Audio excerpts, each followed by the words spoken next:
Bab 1516. Kalau begitu itu berarti mereka tidak percaya bahwa Mason adalah salah satu dari kita. Bagaimanapun, Sekte Carter telah bersembunyi begitu lama. Mereka bahkan menyebut kita sebagai sekte seperti dewa. Dengan betapa misteriusnya kita selama ini. Sudah, dapat dimengerti bahwa mereka tidak mempercayainya. Ares masih merasa tidak yakin.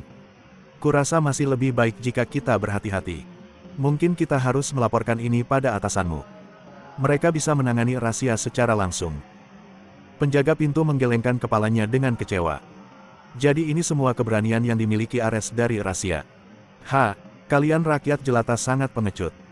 Tidak heran kalian tidak pernah bisa mencapai sesuatu yang besar. Penghinaannya terhadap orang luar dan orang biasa terlihat jelas. Ini sama untuk semua orang di 4 sekte tersembunyi. Mereka semua percaya diri mereka lebih unggul dari orang lain. Mani juga sangat percaya akan hal ini. Mani menyuruh Ares menunggu di pintu sementara dia berlari kembali ke dalam. Tidak lama kemudian, dia kembali dengan liontin batu giok di tangannya. Kata Carter diukir dengan elegan pada batu giok yang berkilauan. Giok ini mewakili Carter. Ini semacam identifikasi. Tanpa ini, Mason tidak akan bisa membuktikan bahwa dia berasal dari sekte ini. Jadi ayo pergi dan tunjukkan ini kepada mereka. Jika mereka masih berani memberi kita masalah setelah melihat itu, maka itu berarti mereka akan membuat musuh dari seluruh sekte Carter. Dan jika demikian, maka seluruh rahasia akan membayar ketidaktahuan mereka. Ares khawatir tentang bagaimana Mani dengan tegas menolak untuk memberitahu para petinggi, tetapi dia secara alami tidak memiliki suara dalam masalah ini. Karena itu, dia memimpin Mani langsung ke zona terbatas Devonville. Namun, Ares sudah memutuskan untuk lepas landas tepat setelah mengantar Mani ke sana. Dia tidak ingin membangkitkan kemarahan prajurit kelas raja terkuat. Mereka berdua baru saja pergi ketika orang lain keluar dari balik pintu batu. Itu adalah pria tua berpakaian rendah hati dengan keranjang sampah di tangannya. Orang tua itu dengan hati-hati menjatuhkan isi tempat sampah ke atas tebing, lalu dengan hati-hati memeriksa sekelilingnya. Setelah memastikan tidak ada seorang pun yang terlihat, lelaki tua itu mengeluarkan seekor burung beo hijau terang dari dalam jubahnya. Dia membisikkan beberapa kata ke telinga burung beo itu lalu melepaskannya ke udara. Burung beo itu berputar di atasnya untuk beberapa saat sebelum mengasah ke arah tertentu dan terbang. Orang tua itu kemudian kembali ke tempat asalnya seolah-olah tidak terjadi apa-apa. Sementara itu, Zeke sedang beristirahat di sebuah tenda di zona terbatas Devonville ketika Soul Wolf menerobos masuk dengan panik. Dia kemungkinan satu-satunya orang di dunia yang berani berlari ke tenda Marsekal Agung tanpa meminta izin. Zeke, aku mendengar seseorang berpura-pura menjadi aku dan membunuh salah satu komandanku. Di mana dia? Aku akan membunuhnya. Dia sudah ditangkap dan dikunci, tapi kamu belum bisa membunuhnya, jawab Zeke. Kenapa tidak? Serigala Tunggal jelas tidak senang mendengar ini. Dia membunuh salah satu orang kita dan mencuri batu roh kita. Akan terlalu lunak jika kita hanya mengambil nyawanya. Tidak, aku ingin seluruh keluarganya membayar kejahatannya. Mata Soul Wolf berbinar. Baiklah, aku akan mengikuti rencanamu kalau begitu. Zeke melambaikan tangannya untuk membubarkannya. Tinggalkan aku sekarang. Aku sedang bermeditasi. Ya Pak. Soul Wolf menjawab sebelum dia diam-diam keluar dari tenda. Zeke memejamkan mata dan kembali bermeditasi. Pada saat itu, Zeke telah berhasil masuk ke ranah kelas tertinggi. Dia mampu memicu kekuatan alam semesta. Dia bisa melihat bahwa ada informasi mengenai Master Pietro-nya yang tersebar di dalam kekuatan itu. Tetapi datanya terlalu cepat dan terlalu tidak dapat dipahami seolah-olah telah diacak dan dienkripsi. Zeke membutuhkan banyak kesabaran dan konsentrasi untuk memecahkan kode dan memahami data, dia belum membuat kemajuan. Saat dia mulai merasa frustrasi, Soul Wolf menerobos masuk lagi. Zeke, ayo cepat. Bab 1517. Zeke mengangkat alisnya dengan putus asa. Kamu kecil. Kenapa kamu selalu begitu mudah bersemangat? Apa yang membuat celana dalammu banyak kali ini? Soul Wolf terengah-engah. Kami baru saja menemukan burung beo. Ini burung beo yang bisa bicara. Zeke mengerutkan alisnya. Burung beo yang bisa berbicara adalah selusin sepeser pun. Tetapi bagi serigala tunggal untuk melaporkannya kepadanya dengan sangat mendesak, itu jelas berarti bahwa burung beo itu memiliki sesuatu yang penting untuk dikatakan. Tenang dan bicara perlahan. Apa istimewanya burung beo itu? Soul Wolf menarik napas dalam-dalam untuk menenangkan dirinya. Burung beo itu rupanya menyebut Ares dan Gunung Final. Kurasa seseorang menggunakan burung beo itu untuk mencoba memberitahu kita sesuatu. Hah? Ini membangkitkan minat Zeke. Di mana burung beo itu? Orang-orangku mencoba menangkapnya saat kita bicara. Pastikan mereka menangkapnya hidup-hidup. Tidak ada senjata yang diizinkan. Zeke memerintahkan. Itu juga instruksiku yang tepat, Soul Wolf meyakinkan. Zeke keluar dari tenda untuk memeriksa semuanya sendiri. Sekelompok tentara berlarian seperti ayam tanpa kepala mencoba menangkap burung beo hijau cerah. Burung beo itu mengepak di sana-sini, dan di mana-mana di seluruh situs, seolah-olah sedang mencari seseorang.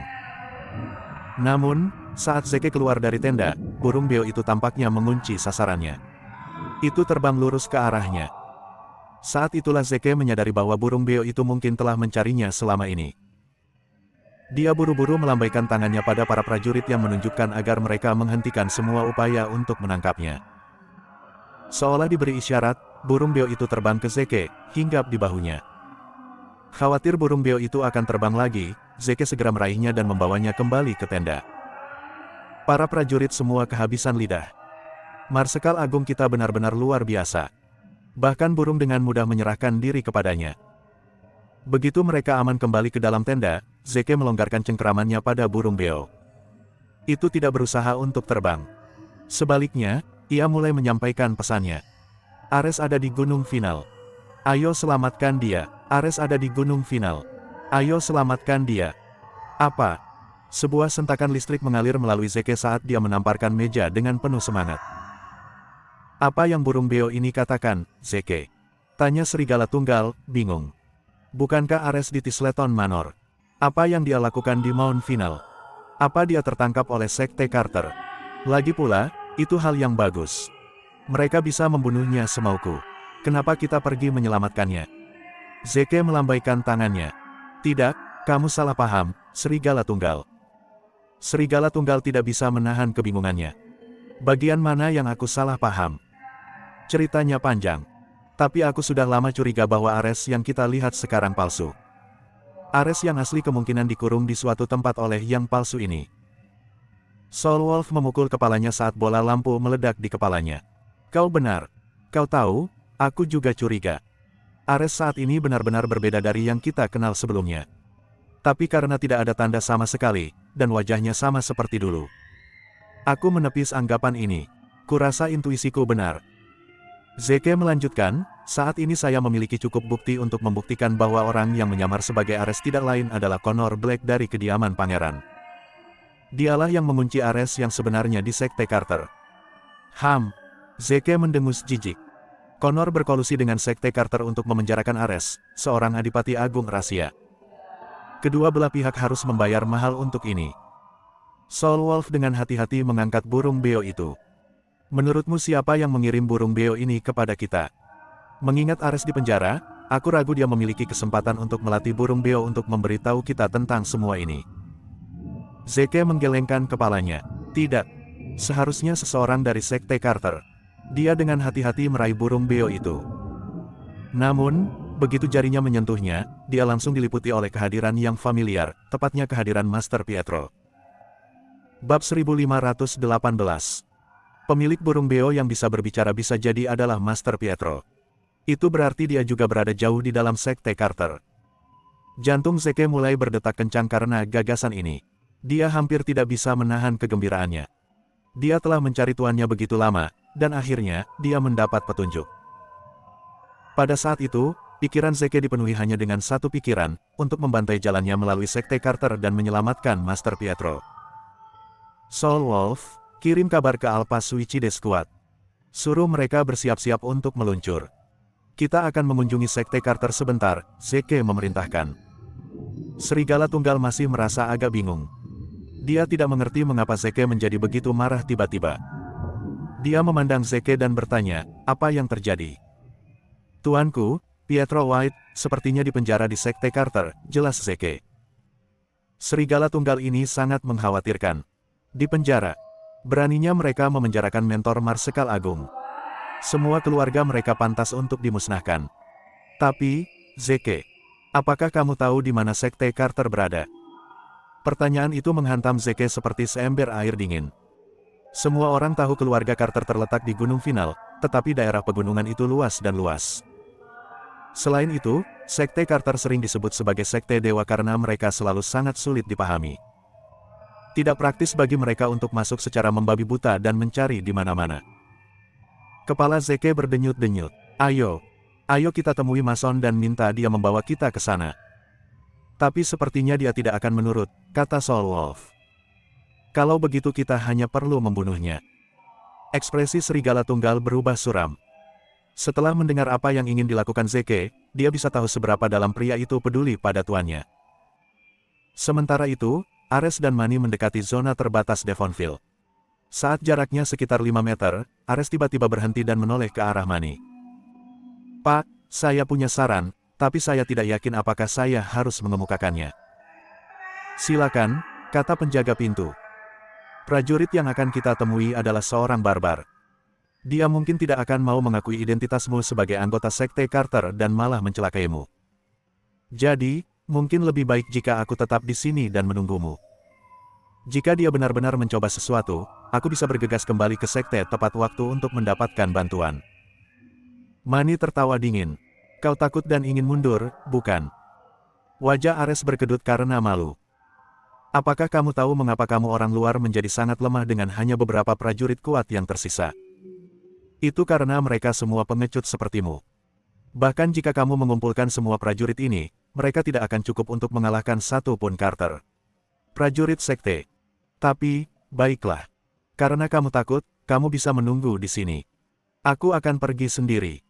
Ares segera membungkuk dalam-dalam. Terima kasih Pak. Dengan itu, Mani meninggalkan Ares dan masuk ke zona terbatas Devonville. Tak lama kemudian, dia menemukan tentara patroli perimeter yang segera menjadi ekstra waspada saat melihat penyusup yang tiba-tiba.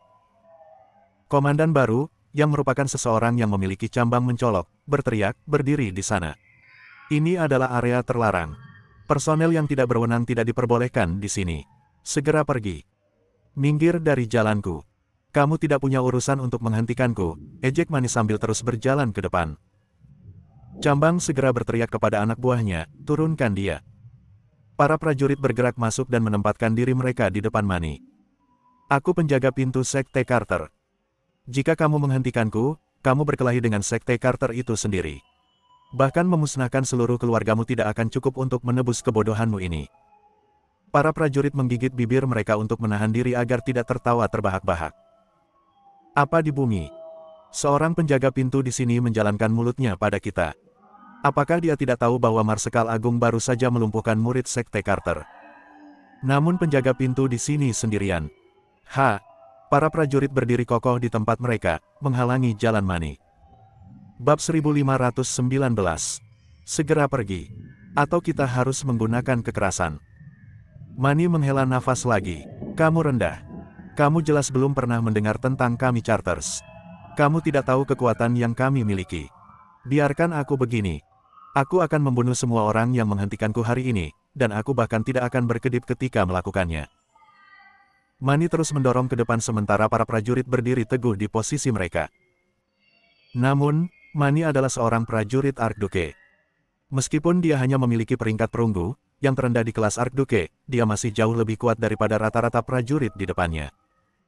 Jadi, hanya masalah waktu sebelum Mani menjatuhkan semua prajurit yang menghalangi jalannya.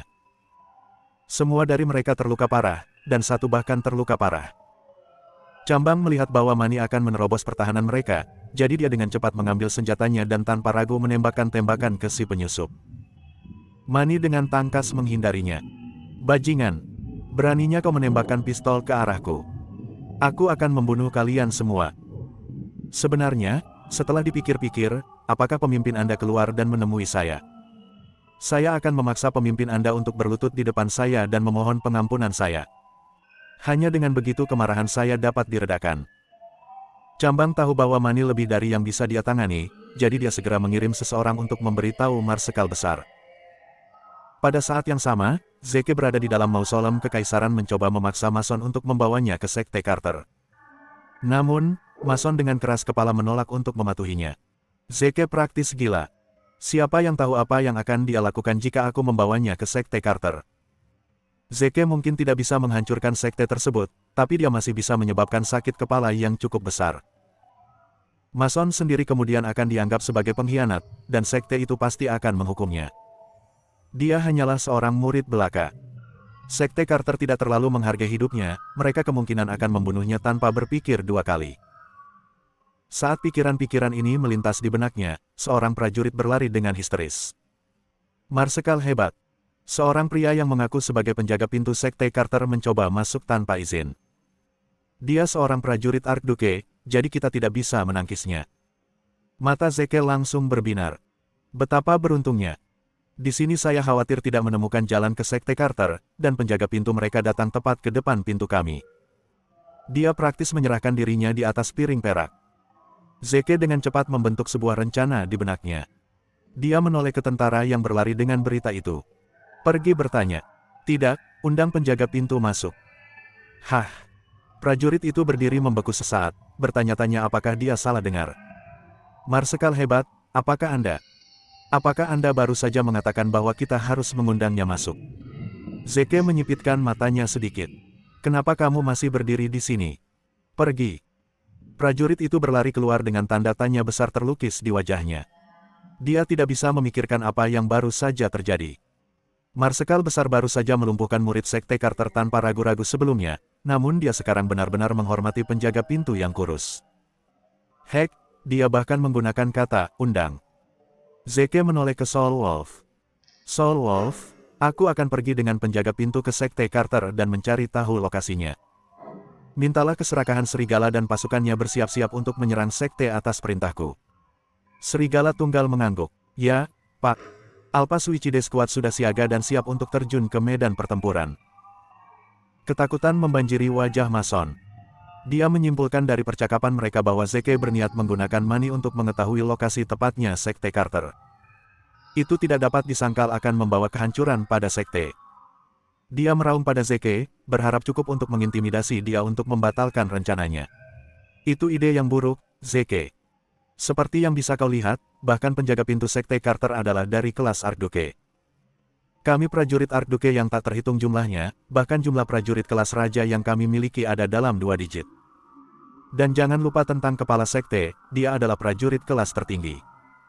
Jika kamu pergi ke sana, kamu pasti akan dihantam menjadi debu. Betulkah? Informasi ini sedikit mengejutkan Zeke. Saya tidak menyadari Sekte Carter memiliki bangku yang begitu dalam. Meski begitu, jadi apa? Kali ini, aku akan memastikan mereka mengirim sekitar selusin prajurit kelas raja untuk mempertahankan perbatasan kita. Jika kita orang luar sama pengecutnya seperti kalian dan tetap bersembunyi sepanjang waktu, maka kita mungkin akan memiliki ratusan prajurit kelas raja sekarang. Tapi jika itu terjadi, maka itu juga berarti akhir dari rahasia. Bab 1520. Mason menjadi linglung. Hah? Aku baru saja memberitahunya seberapa kuat Sekte Carter sebenarnya, namun dia tidak hanya tidak takut, tetapi dia bahkan bersikeras agar kita mengirim prajurit kelas raja untuk mempertahankan perbatasan. Dia hanyalah seorang prajurit kelas raja biasa.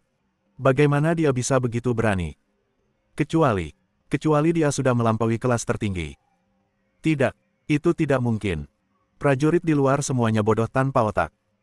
Tidak mungkin mereka bisa mencapai kelas tertinggi. Selain itu, bahkan jika dia benar-benar mencapai kelas tertinggi, dia masih bukan ancaman bagi Sekte Carter.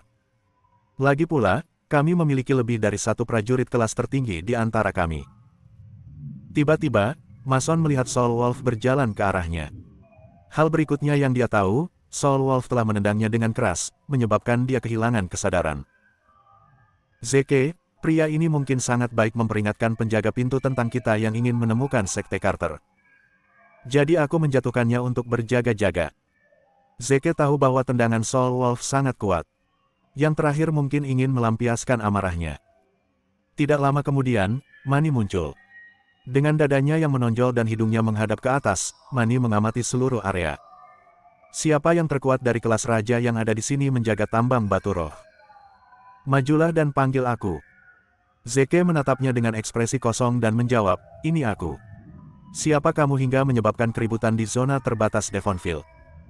Mani memarahinya dengan keras, beraninya kau berbicara padaku seperti ini. Aku penjaga pintu Sekte Carter. Kamu hanyalah seekor anjing yang menjaga pintu. Siapa yang memberimu hak untuk begitu kurang ajar? Apakah pemilikmu tidak mendisiplinkanmu dengan benar? Ejek Zeke. Serigala tunggal, ambilkan aku tongkat. Soul Wolf tertawa penuh semangat. Kau tahu aku suka bermain dengan anjing, Zeke. Serahkan anjing ini padaku. Zeke tertawa. Ingatlah untuk bermain baik dengan anak anjing kecil itu. Dia terlihat sedikit lemah. Mani hampir meledak saat itu juga. Dia adalah penjaga pintu Sekte Carter yang aneh.